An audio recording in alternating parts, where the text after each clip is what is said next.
Salut! Alors aujourd'hui, je vais te montrer comment créer des sections dans ton site Squarespace. Tu vas voir, c'est vraiment simple à faire. Surtout dans Squarespace, il nous donne la vie facile, je trouve. Fait que la première chose, c'est d'aller dans ton site web. Fait que là, j'ai été avec un template Squarespace gratuitement, fait que pour te montrer. Fait qu'exemple qu'on est dans la page service. Et tu veux ajouter une nouvelle section. Par exemple, entre ces deux sections-là, tu peux aller, tu auras toujours comme une barre bleue ici. Ça va être écrit Ajouter une section. Fait que ça va être ici qu'on va cliquer. Et ce qui est le fun avec Squarespace, c'est qu'il te propose plein de choix différents selon la page que tu es. Fait qu'exemple que tu peux être dans la page à propos, mais là, tu peux cliquer à gauche dans à propos, puis là, ils vont te proposer différents templates gratuitement pour que tu t'inspires ou que tu commences déjà à partir de quelque chose.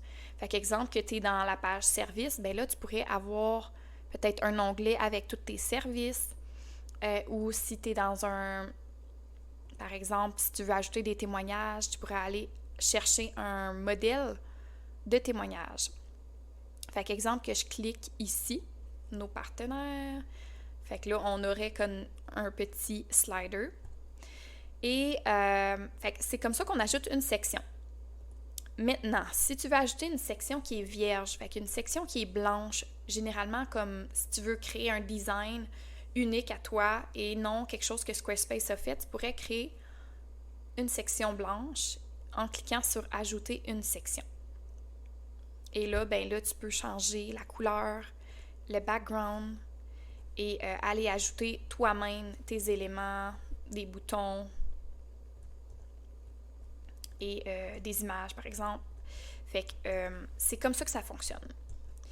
Et deuxième chose que je veux te montrer, c'est comment aller enregistrer une section dans tes enregistrés, dans tes favoris.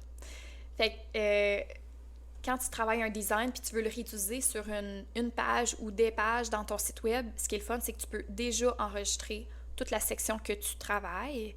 Ça t'évite de le refaire sur une autre page et c'est pas tout le monde qui connaît ce petit truc-là. Fait que c'est avec le petit cœur, on va cliquer sur enregistrer la section et on va le mettre dans notre site web.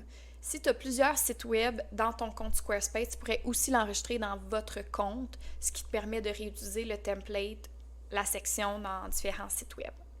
Fait qu'on va cliquer sur ce site. Fait que là, c'est enregistré. Et ensuite, ben, on va cliquer sur enregistrer parce que j'ai fait des modifications. En passant, Squarespace n'enregistre pas automatiquement. Fait que je te recommande full d'enregistrer à mesure que tu travailles dans ton site web. Ça va t'éviter bien des problèmes.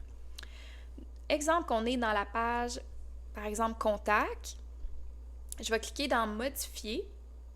Et là, ben, je vais aller ajouter ma section que je me suis enregistrée. Fait qu'on va aller dans Ajouter une section. Section enregistrée.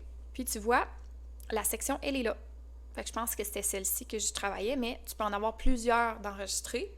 Puis à un moment donné, ils vont te dire que la capacité, elle est atteinte. Fait que tu peux plus en enregistrer d'autres. Je me souviens plus exactement combien, là. C'est peut-être plus que 10, là. Fait que ça te permet d'avoir beaucoup de sections enregistrées. Si tu veux faire un ménage dans tout ça, tu peux sélectionner avec le petit checkbox et cliquer sur la petite corbeille pour le supprimer. Fait que si tu veux l'ajouter dans ta page, tu cliques sur la boîte ici et tu cliques dessus. Fait que ça l'ajoute dans ta page. Puis là, encore là, il faut que tu enregistres. Fait que là, ta nouvelle section, ben, elle est dans ta page tout simplement. Fait que ça ressemble à ça, comment enregistrer des sections.